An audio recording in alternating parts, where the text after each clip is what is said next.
Welcome to another podcast of the Riffle series. The Riffle podcast series brought to you by 10 Leaves. It's good to be back. So usually when we talk about, future trends, we're kind of guessing, speculating about what might happen in a few years.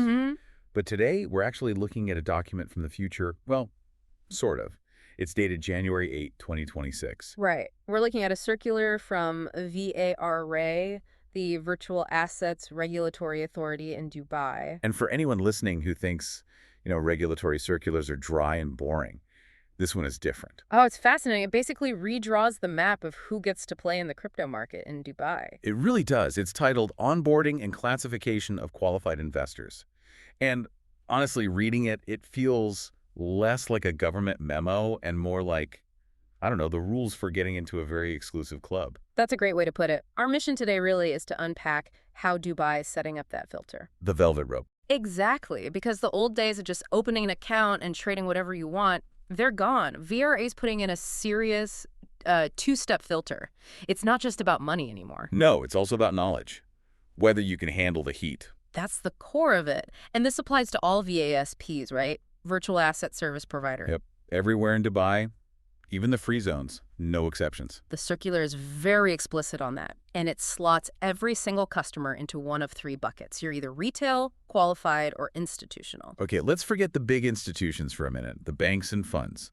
And let's put retail, the default for most people, to one side. I want to zero in on that middle category. The qualified investor. Yes, because that seems to be where the action is. That's the status everyone's going to want. It's the power user category for sure. It unlocks the complex stuff, higher leverage, all the things a retail user is blocked from. But VAR has set the bar pretty high. Pretty high is an understatement. I was looking at the financial threshold. To get this badge, as a person, you need net assets of 3.5 million dirhams. That's AED 3.5 million. Yeah, almost $1 million US. But here's the part that got me. I actually circled it because I thought I'd misread it. You can't just count your house. No, that's the critical detail. I mean, this is Dubai. So much wealth is tied up in real estate. Oh, so if I have a villa worth 10 million, but only 100,000 in the bank, I don't qualify. You do not. The circular explicitly excludes the value of your primary residence and any loans against it. That feels, a bit harsh. Net worth is net worth, isn't it? Why does it matter if my asset has a roof? I get it, but think about it from a stability perspective. Yeah. VAR is building a firewall between the crypto market and the housing market. A firewall? How so? Well, imagine you qualify based on your villa. You take a huge leveraged bet on some token, it crashes, you get liquidated. What's next? You have to sell your home to cover the loss. So they're trying to stop a crypto crash from becoming a foreclosure crisis. Precisely. They're decoupling the risks. By making sure that 3.5 million is in investable assets, they're saying if you lose it all, you lose your savings, but you don't lose your home. It protects the whole economy. Okay. Yeah. Okay. That makes a lot more sense now. Still annoying for some people, but I get the logic. What if I don't have the assets? Is there an income path? There is. If you can show an annual income of AED 700,000, you can also qualify. So about 60,000 a month. That's high, but not impossible for senior execs. It's aimed at people with high cash flow. The idea is they have the capacity to recover from a loss. I feel like people will look for loopholes. What if I just set up a company, Crypto Genius LLC, I put my money in there? Does that work? People will definitely try, but the circular sees that coming. A company can qualify with the same 3.5 million in assets, but, and this is the catch, its directors have to have relevant virtual asset knowledge. So you can't just hide behind a shell company. The person making the decision still has to be smart enough. Exactly. You can't just make your grandma the director and start trading futures. The human element is still tested.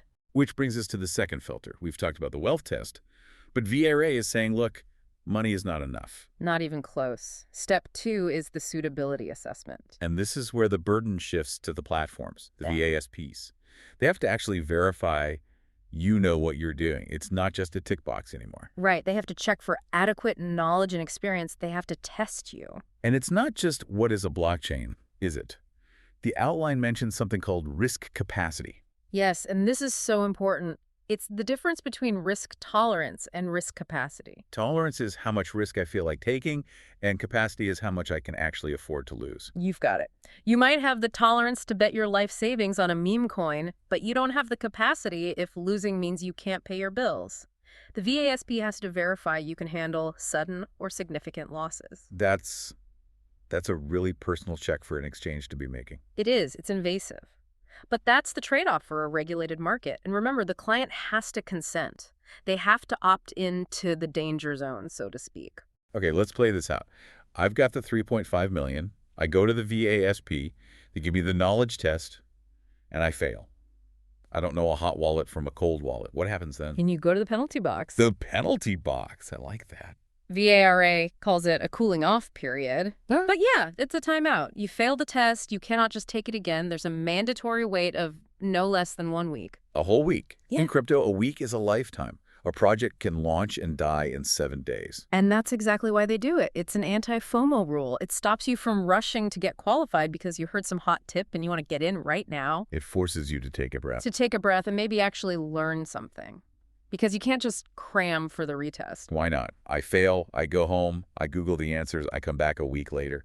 But they thought of that. The circular says the reassessment must differ substantively from the first one. Differ substantively. That's a nightmare for the tech guys at the VASP. It's a huge challenge. It means you can't have a static list of questions. You need a big dynamic question bank that tests concepts, not just memorization. So they're basically making it impossible to game the system. That's the goal. And while you're in this cooling off period, you're not banned. You can still trade as a retail investor, you just can't use the advanced high-risk tools. Which seems fair. It's a restricted license, not a ban. Yeah. Okay, so what about the other way around? I start as retail, I'm learning, my portfolio is growing. How do I level up? It's not always automatic. The VASP is required to monitor for certain triggers. Triggers, like what? Well, the obvious one is you just request an upgrade. But another trigger, and this is the interesting one, is increased trading volume. Wait, really? So if I just start trading a lot more, the exchange is flagged? Yes.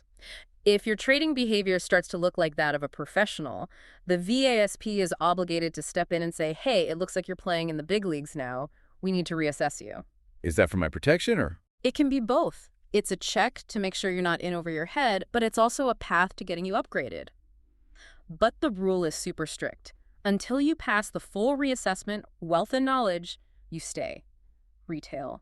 No half measures. Man, this sounds like a massive headache for the VASPs. The record keeping alone. It is a heavy burden. And speaking of records, any guess how long they have to keep all this classification data? I don't know. Standard is what, 5, 7 years? 8. 8 years? Wow. 8 years ago, and crypto was a different planet. It's an eternity. Yep. But they have to keep it all. And it's not just sitting in a file cabinet. They have to do periodic reviews. Meaning they have to retest you every so often. Yes. Just because you were qualified in 2026 doesn't mean you still are in 2028. If your financial situation changes, if you lose that money. They can downgrade you. Sorry, sir, you're not rich enough anymore. Hand in your badge. Essentially, yes. If you no longer have the capacity for loss, you shouldn't be taking on high risk. It's dynamic.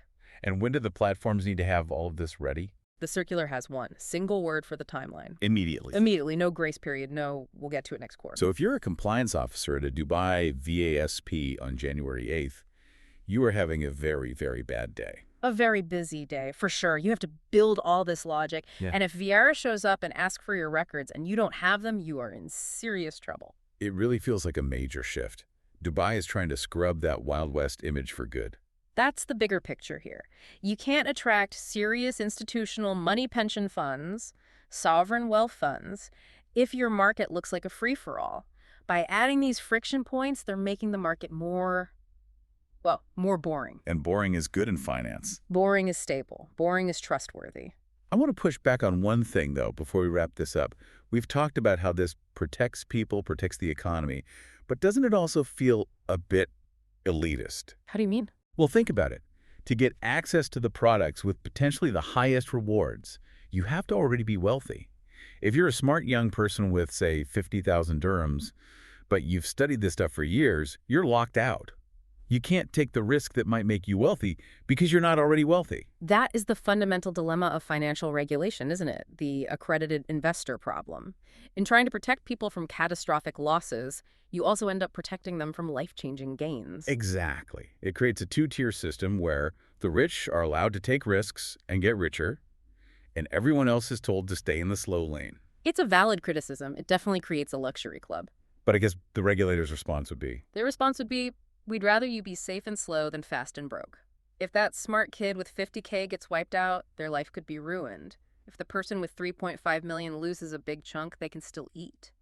Regulation is almost always designed to prevent ruin, not to maximize opportunity. A sobering thought.